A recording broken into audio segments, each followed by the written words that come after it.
Boa noite, a paz a todos.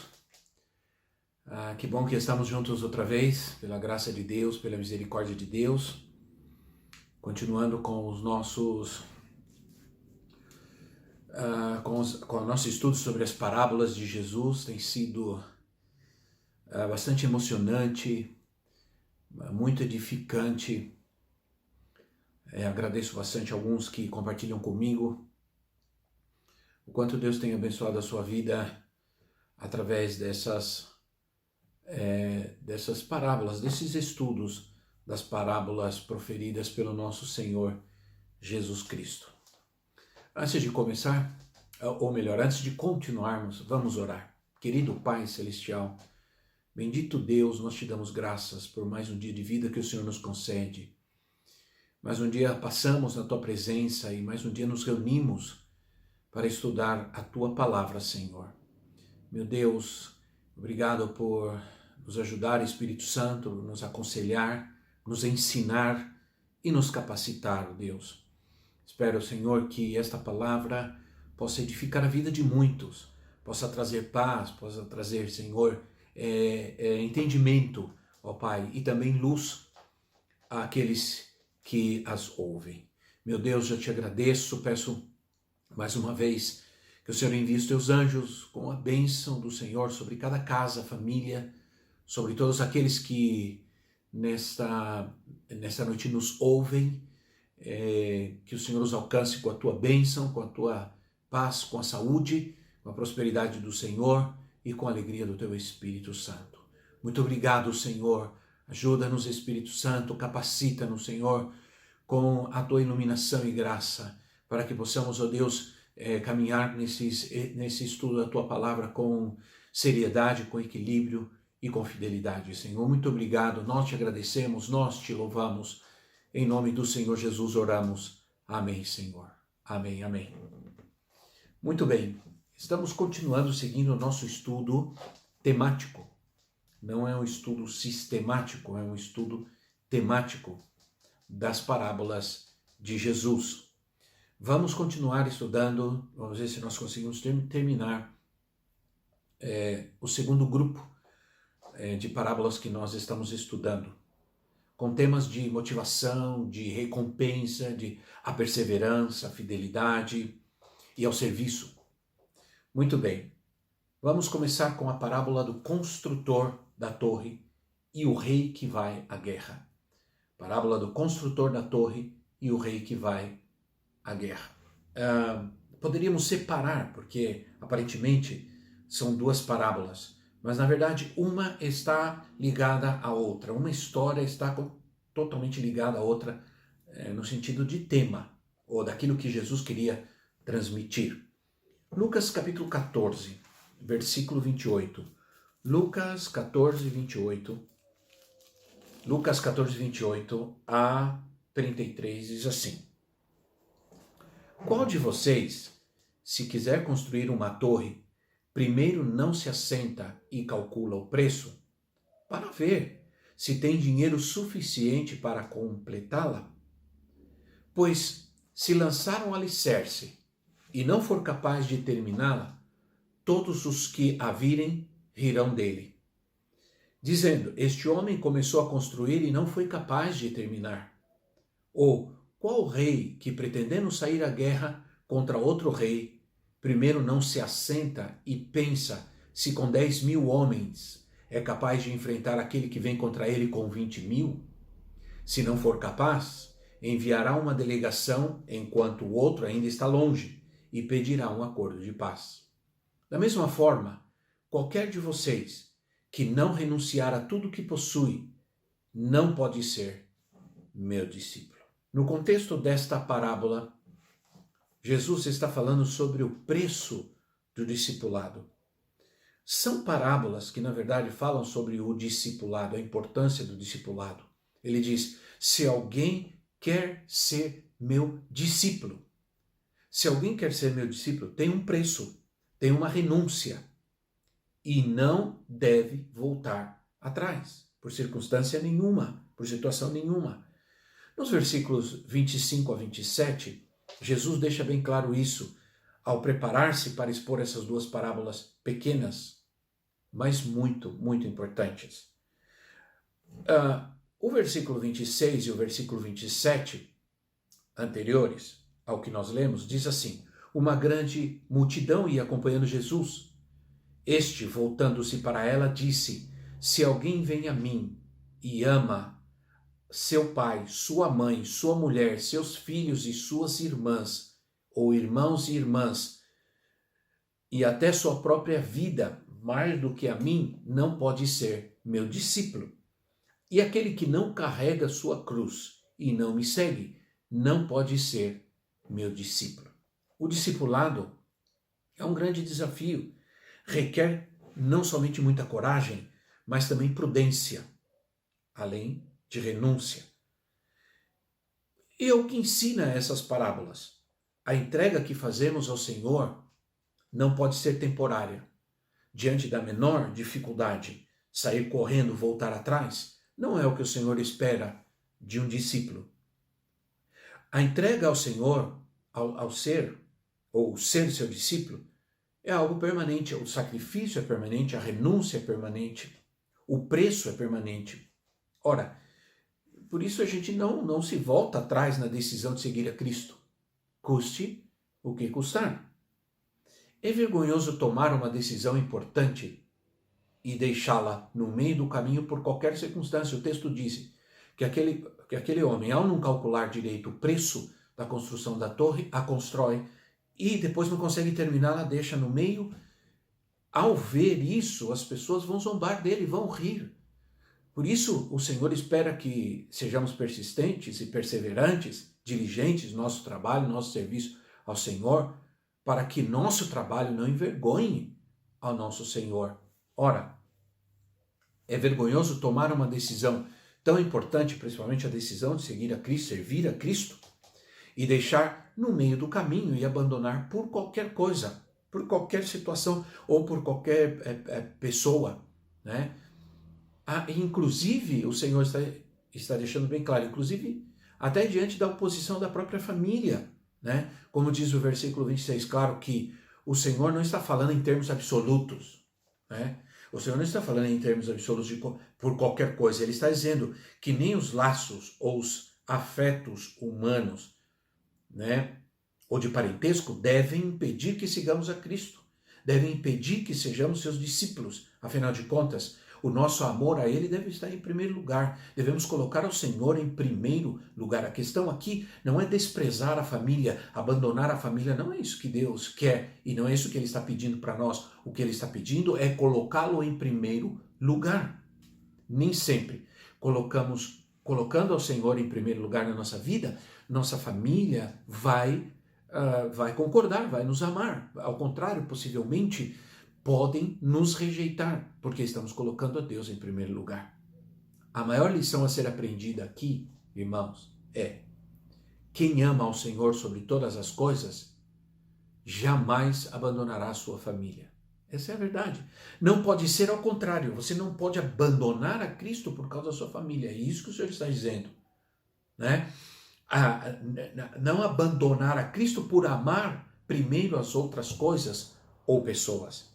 Isso, inclusive, é o que a Bíblia chama de idolatria. O verdadeiro discípulo ou melhor, o verdadeiro discipulado é algo tão sério que o Senhor compara como carregar uma cruz.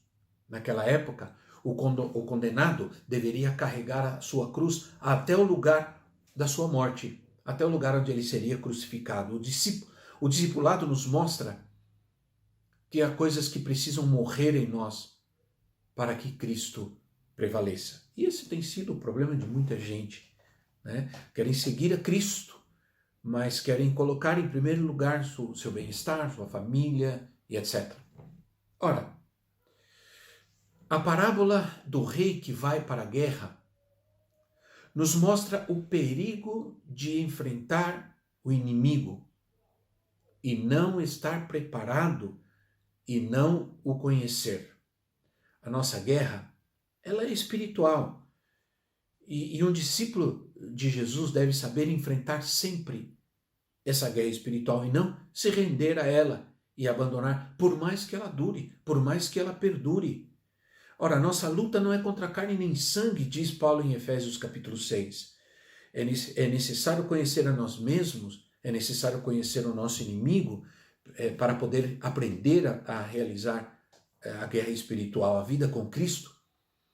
Irmãos, ela considera muitas lutas, perseguições, batalhas, injustiças, injúrias, né? Jesus sabia que os seus discípulos enfrentariam tudo isso depois da sua partida. E Jesus os alerta sobre isso.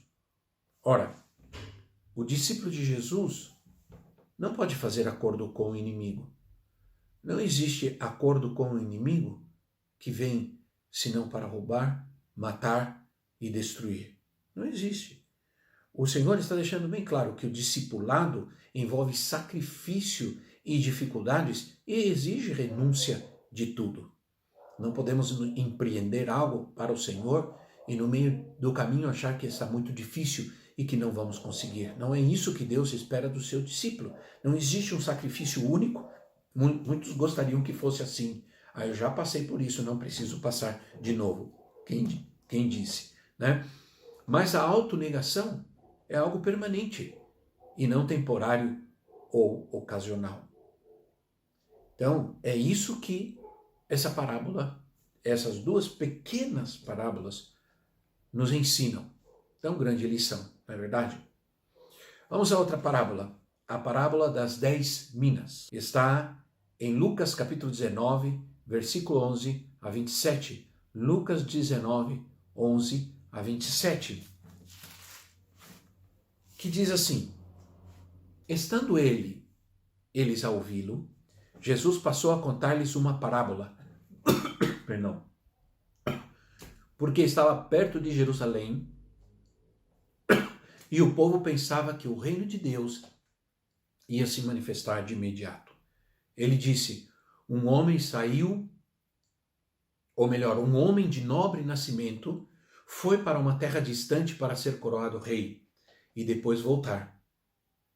Então chamou 10 dos seus servos e lhes deu 10 minas. Disse ele: façam esse dinheiro render até a minha volta. Mas os seus súditos o odiavam e depois enviaram uma delegação para lhe dizer: não queremos que este homem seja nosso rei. Contudo, foi feito rei e voltou. Então mandou chamar os servos a quem deram dinheiro, a fim de saber quanto tinham lucrado.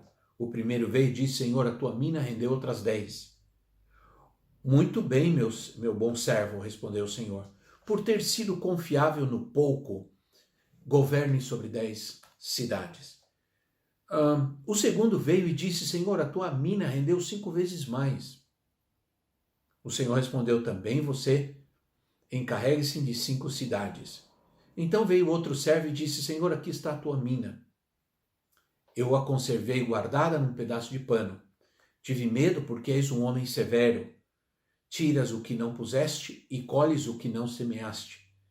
O seu senhor respondeu: eu o julgarei pelas suas próprias palavras, servo mau. Não sabia que sou homem severo e que tiro o que não pus e colho o que não semeei? Então, por que você não confiou o meu dinheiro ao banco? Assim, quando eu voltasse, receberia com juros. E disse aos que estavam ali: tomem dele a sua mina e deem ao que tem 10 minas. O Senhor, disseram, ele já tem 10 minas. Ele respondeu: eu lhes digo que a quem tem, mais será dado, mas a quem não tem, até o que tiver, lhe será tirado. Aqueles inimigos meus que não queriam que eu reinasse sobre eles, tragam-no aqui e matem-nos na minha frente. O pensamento de que o reino de Deus se manifestaria rapidamente era algo muito comum naquela época. E Jesus estava tratando de mostrar que antes desse maravilhoso evento, que é a sua volta, ou que será a sua volta, algumas coisas deveriam acontecer. Alguns acreditam que, seguindo a ideia de que Jesus sempre contou uma parábola considerando o contexto, ou sendo motivado por alguma situação, essa parábola foi contada depois do evento com o Zaqueu, que era um coletor de impostos, né? Era um oficial, aparentemente ele era chefe de todos aqueles que recolhiam impostos, tributos, e portanto ele era alguém importante. Os coletores de impostos, eles eram judeus. E isso quer dizer que por isso que eles eram odiados pelos judeus, porque eles eram leais ao Império Romano. A fama desses homens não era boa. Não era boa porque eles eram taxados de ladrões e adúlteros, por causa do estilo de vida que eles tinham, né? Zaqueu demonstrou interesse por Jesus, em sua mensagem, e acabou se arrependendo. Ao aceitar Jesus na sua casa, o que as pessoas poderiam questionar poderia esse homem ser leal a Jesus e também ser leal ao Império Romano? Nós, irmãos, não podemos ser dogmáticos ao ponto de considerar que Jesus provavelmente contou essa parábola por causa disso, né? Mas a verdade é que essa história ela é parecida com a de Mateus, capítulo 25. Mateus, capítulo 25, versículo 14 a 30, que nós vamos estudar também hoje. Tem algumas diferenças, embora contenha praticamente o mesmo tema, tem algumas diferenças na sua narrativa. O versículo 12 diz assim: um homem de nobre nascimento foi para uma terra distante para ser coroado rei e depois voltar. O homem é Jesus Cristo.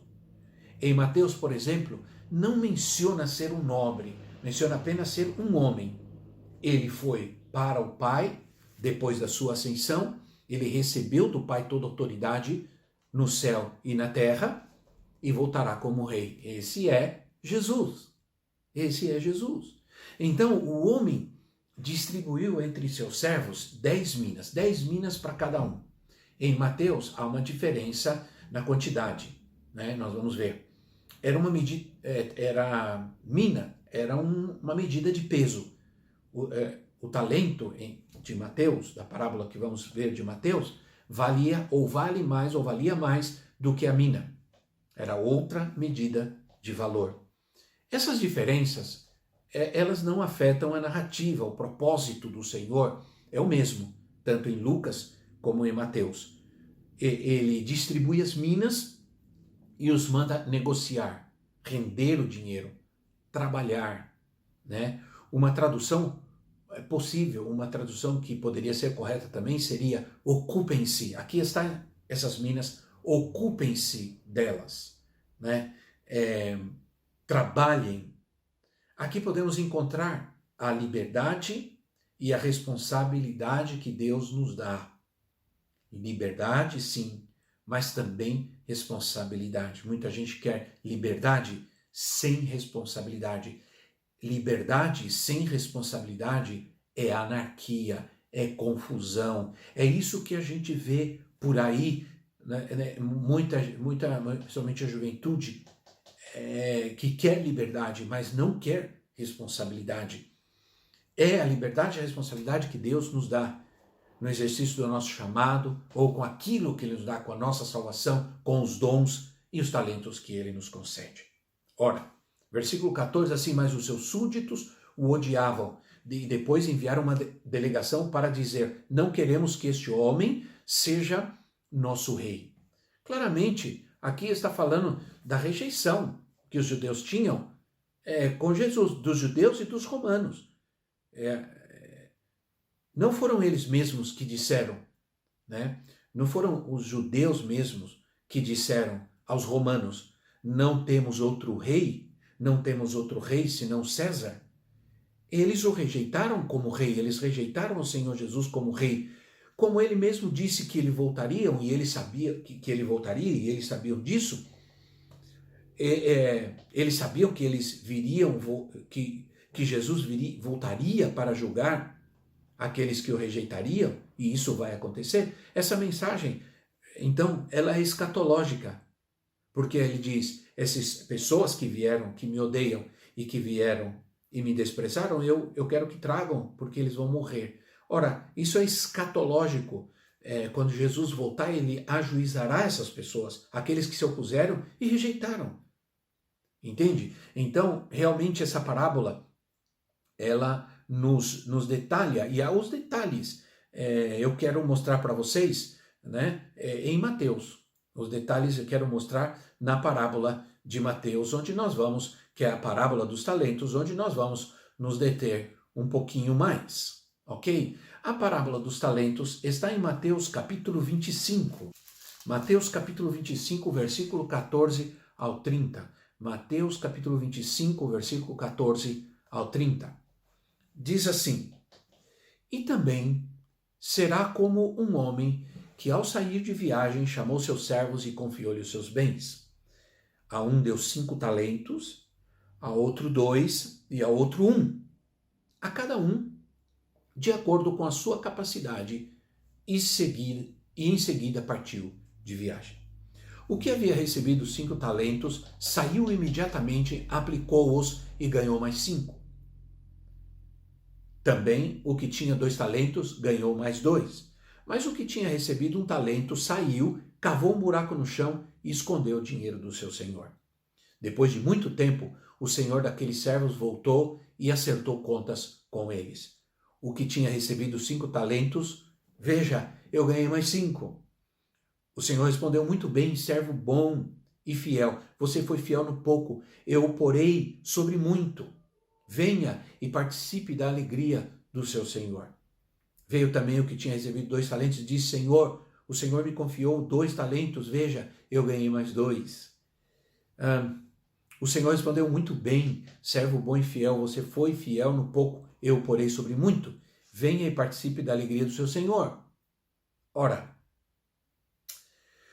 veio o que tinha recebido 1 talento e disse: eu sabia que o senhor é um homem severo, que colhe onde não plantou e junta no chão. Veja, aqui está o que lhe pertence. O senhor respondeu: servo mau e negligente, você sabia que eu colho onde não plantei e junte onde não semeei? Então você devia ter confiado o meu dinheiro aos banqueiros, para que quando eu voltasse recebesse de volta com juros. Tirem o talento dele e entreguem-no ao que tem 10. Pois a quem tem, mais será dado, e terá em grande quantidade, mas a quem não tem, até o que tem lhe será tirado. E lancem fora o servo inútil nas trevas, onde haverá choro e ranger de dentes. Assim como a parábola que estudamos de Lucas, a parábola das minas, Jesus começando mostrando que, contrariamente ao que pensava as pessoas daquela época, o reino de Deus não se manifestaria ainda. Essa parábola, ela é antecedida pela parábola das 10 virgens, e ela enfatiza a paciente e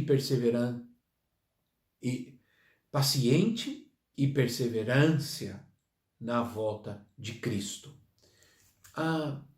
Essas parábolas, elas devem ser estudadas juntas. É importante estudá-las juntas, porque elas se completam, ou se complementam, melhor dizendo.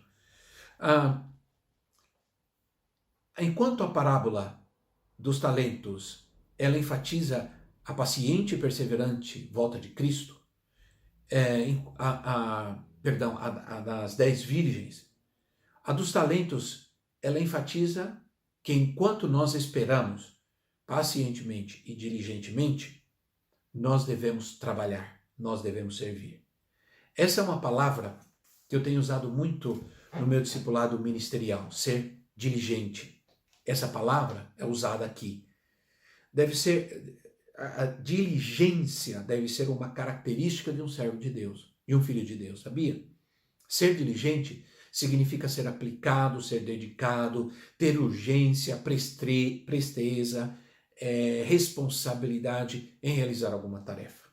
O diligente não deixa para amanhã o que pode ser feito hoje.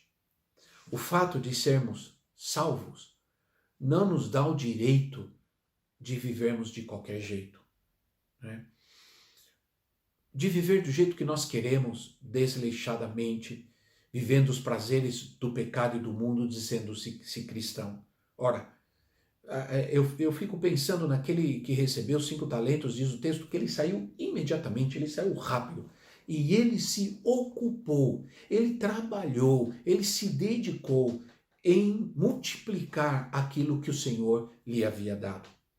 Eu fico pensando, porque se ele se ocupou tanto em obedecer ao que o Senhor lhe pediu, o que o seu Senhor pediu, então ele se ocupou de maneira que não teve tempo para outras coisas. Não teve tempo para os prazeres do pecado do mundo, dizendo-se cristão. Não teve.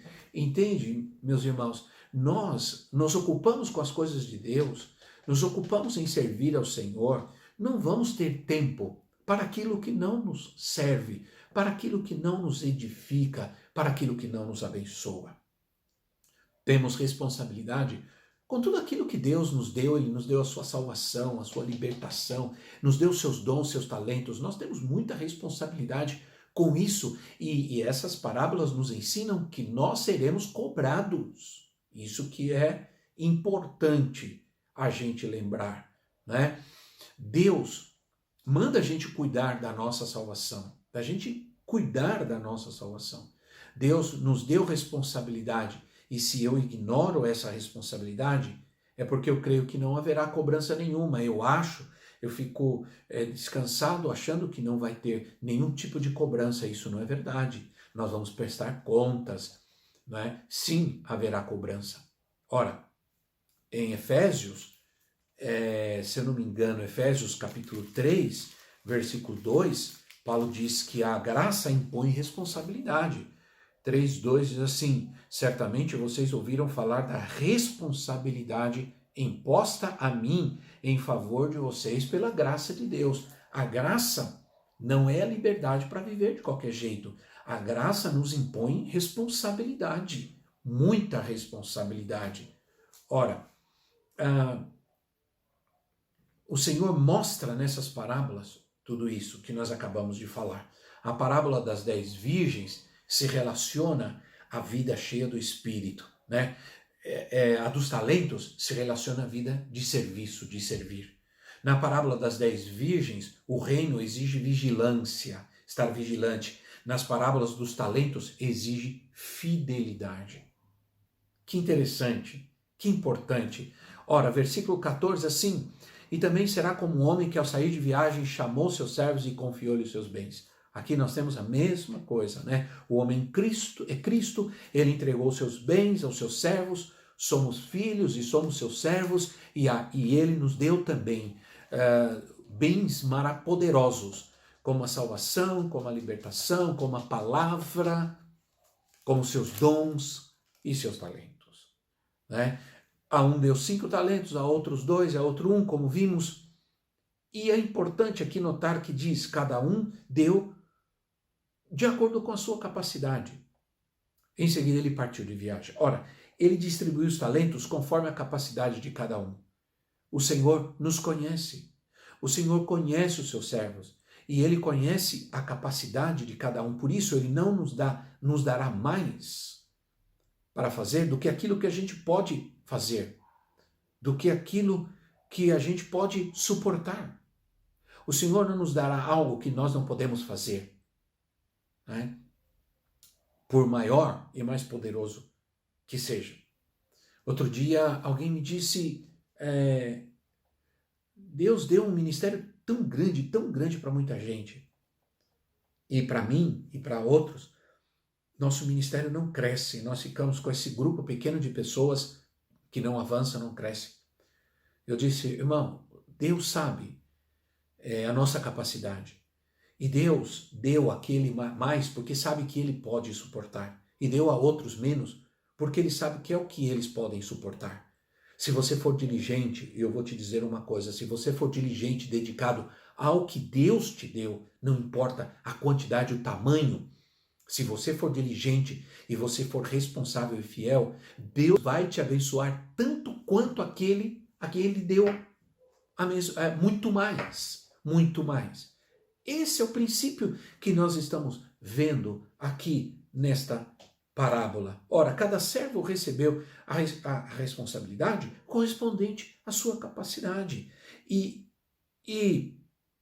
Deus sabe, ele sabe. Talentos aqui são dons, Não são habilidades espirituais, são dons do Senhor que Ele nos deu para fazer a sua obra. Entende? Então, devemos estar felizes em ser responsáveis, fiéis, alegres com aquilo que Deus nos deu. Né? Deus não precisa, e Ele nem quer nossas habilidades pessoais para servi-lo. Ele também não quer nosso dinheiro, aliás, servir humanamente com as nossas habilidades e com o dinheiro, isso tudo é servir assim a abominação ao Senhor. Os talentos que necessito para servir a Deus são os dons espirituais. Né? Somente com os dons podemos servir ao Senhor como servos e realizar a sua obra. Não devemos seguir alguém, não devemos seguir uma pessoa porque ela é boa gente, porque tem dinheiro ou tem muito sucesso. Devemos seguir alguém porque reconhecemos na vida dessa pessoa o dom de Deus, o chamado de Deus. O que havia recebido 5 talentos saiu imediatamente, aplicou-os e ganhou mais 5. E também o que tinha 2 talentos ganhou mais 2. Se você vive, mas não serve, e você está ignorando o talento que te foi dado, você está negligenciando ao Senhor. Devemos usar ao máximo os dons que Ele nos dá, pregando o Evangelho, ministrando, orando a outros, cuidando dos necessitados. Isso edifica e multiplica os talentos. O que nós temos que fazer na obra de Deus, meus irmãos, todos nós devemos fazer.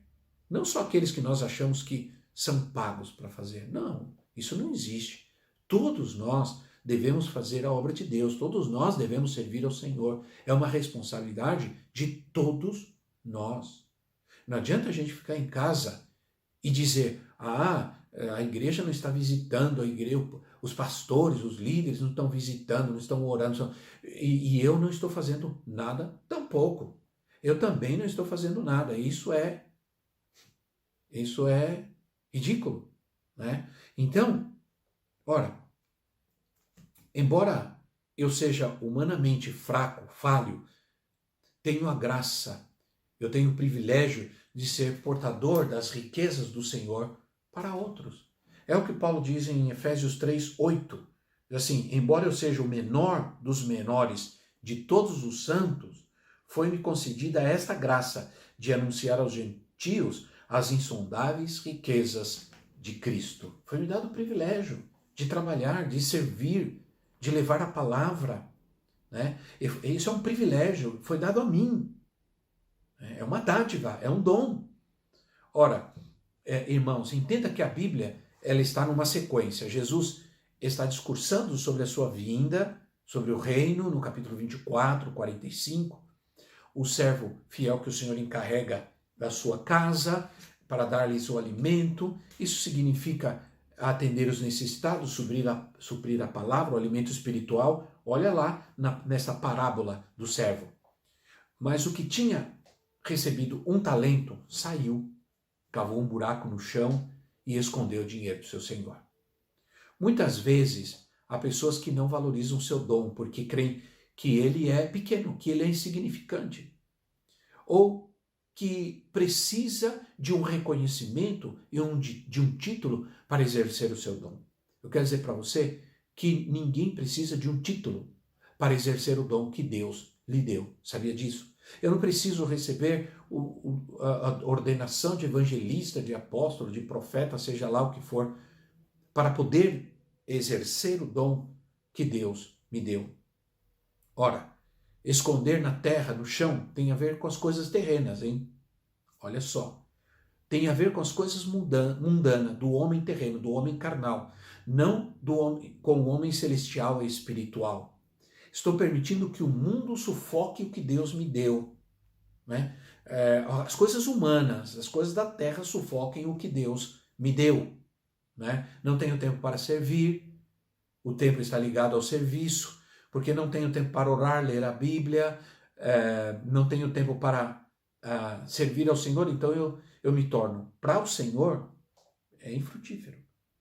O servo infiel representa o incrédulo, ele representa o homem arrogante, desobediente, que não tem compromisso com seu mestre, embora ele seja chamado de servo, né? De servo. Então, Não quer dizer que ele não seja servo, isso que é interessante.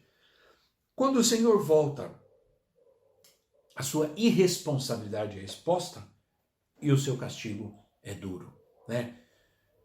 Entenda uma coisa, quanto mais eu cavo na terra, mais longe de Deus eu estou. Talvez você se sinta fraco para servir aos demais. Entende? E você precisa entender algo, sempre há alguém mais fraco do que você. Se você se sente fraco para servir alguém, existem pessoas que precisam porque elas são mais fracas do que você. Ora, sabe o que significa cavar no chão? Cavar no chão significa dizer, não tenho tempo. Cavar no chão pode significar, Deus não me chamou. Prefiro ficar sentado no banco. Sofri muito, me machucaram. Depois de muito tempo, o Senhor daqueles servos voltou e acertou contas com eles. Irmãos, depois de muito tempo, esse muito tempo se refere à era da graça, eu entendo isso. O Senhor vai voltar, né? A vinda do Senhor será onde ele vai ajustar contas, onde nós vamos prestar contas. A palavra de Deus fala sobre isso. Paulo, em 2 Coríntios capítulo 5, no versículo 10, ele diz assim, pois todos nós devemos comparecer perante o tribunal de Cristo, para que cada um receba de acordo com as obras praticadas por meio do corpo, quer sejam boas, quer sejam más. Todos nós vamos comparecer e vamos receber de acordo com as obras praticadas, boas ou más. Ora, esse tempo está cada vez mais próximo. Nós estamos vendo tudo o que está acontecendo, né? É tempo da gente poder acordar e considerar, meus irmãos, o que nós estamos vivendo, de avaliar como nós estamos, como estamos servindo ao Senhor, né? Se ficamos reclamando, se vamos dar as costas à obra de Deus por pessoas, por situações, porque estamos descontentes, porque estamos desanimados e estamos infelizes, Deus vai cobrar isso de nós. Deus vai cobrar isso de nós. Então, como estamos usando o dom que Ele nos deu para cumprir seu propósito? Algo está deixando de ser feito porque você não está servindo. Olha, alguém está deixando de ser atendido, alguém está deixando de ser ministrado porque você não está servindo. O Senhor respondeu ao que multiplicou 5, ao que multiplicou 2, a mesma coisa, entenda? Ele disse a mesma coisa ao que multiplicou 5 e ao que multiplicou 2. Porque cada um trabalhou segundo a sua capacidade e segundo aquilo que o Senhor lhe deu, né? Agora, aquele que recebeu, aquele que não multiplicou e não trabalhou, foi diferente. Nós precisamos considerar algumas coisas aqui. O Senhor disse, vocês foram fiéis no pouco. Pouco aqui não é o que Deus nos dá, não. Mas pouco é como nós podemos servir, é nossa capacidade de servir, porque depois de servir e servir, ainda continuamos sendo servos inúteis. Esse pouco prova que ser aprovados de Deus, por Deus, melhor, não depende do quanto nós fazemos, mas sim da nossa fidelidade em servir. Glória a Deus por isso, porque senão nós estaríamos fritos, né? Então não depende do quanto nós fazemos, mas da fidelidade. Um recebeu 5, foi fiel e dobrou 5, multiplicou 5, perdão. Outro recebeu 2, foi fiel, multiplicou 2. Foram fiéis ambos. Por quê? Porque foram fiéis. Foi a nossa fidelidade que é premiada e não a quantidade daquilo que fazemos. Sobre muito significa o prêmio. Sobre muito eu te colocarei. Significa o prêmio. A autoridade, por exemplo, no milênio você vai, como diz a parábola das 10 minas, você vai governar, você vai ter autoridade sobre 10 cidades. Alegria, vem para o gozo do teu Senhor, presença do Senhor, né, no reino, entrar no gozo do Senhor, entrar no reino, exercer autoridade, desfrutar da presença do Senhor. Se o que recebeu um talento o tivesse multiplicado mais um, ele não ouviria a mesma coisa? Claro que ouviria. Porque para Deus não é quantidade, e sim atitude, responsabilidade e fidelidade, como já disse, naquilo que Ele nos dá. servo mau e negligente. O servo, entenda que ele é servo, mas foi mau e negligente. O dom, apesar de estar nas mãos do servo, o dom é do Senhor. Isso que é importante, por isso ele pede contas. O dom não é nosso, o dom é do Senhor. As pessoas às vezes dizem, eu tenho dom. Você não tem, Deus te dá para o que é útil. Né? O reino, ou no reino, os dons dados aos negligentes são tirados e dados aos outros. Né? Não deixe de ser servo, né? Mas seja fiel, porque aquele homem, ele não deixou de ser servo, mas ele foi negligente com o que lhe foi dado, com o que lhe foi concedido pelo Senhor. Lancem fora o servo inútil. Irmãos, não há nenhuma desculpa para obedecer. Não existe nenhuma desculpa para não servir. Aliás, estamos vivendo um momento muito propício para servir ao Senhor, para dar aos outros ou a outros aquilo que Ele nos deu, aquilo que Ele nos encarregou. Quantos precisam de salvação? A salvação que o Senhor nos deu a mim. Quantos estão morrendo de fome e eu estou comendo o pão da vida? Quantos precisam ouvir a palavra de consolo, de esperança que Ele colocou em nós, que Ele colocou em nosso coração? Todas as parábolas nos apresentam advertências. Advertências bem sérias. Veja, por exemplo, Mateus 24:44. Mateus 24:44 diz assim: assim também vocês precisam estar preparados, porque o Filho do Homem virá numa hora em que vocês menos esperam. Vocês precisam estar preparados. Aí, Marcos capítulo 13, versículo 35 e 37 diz assim: portanto, vigiem, porque vocês não sabem quando o dono da casa voltará, se é à tarde, à meia-noite, ao cantar do galo, ou ao amanhecer. Se ele vier de repente, que não os encontre dormindo, e que lhes digo a todos, vigiem. É o que lhes digo. Vigiem, digo a vocês, vigiem, é o que o Senhor... São palavras do Senhor, Ele está nos mandando vigiar, Ele nos mandando ter cuidado, para que não nos encontre dormindo, como encontrou as 5 virgens insensatas da parábola das 10 virgens. Que Ele nos encontre trabalhando como aquele servo que foi fiel. Ele estava trabalhando, diz o texto, que o Senhor nos encontre assim, trabalhando, servindo. Que importante essas palavras e essas advertências do Senhor para nós, meus irmãos. Possamos guardar essas palavras no nosso coração e atrevê-las a colocar em prática em nossa vida. Que Deus te abençoe, que Deus te guarde, que Deus te encha de alegria e de paz, em nome de Jesus.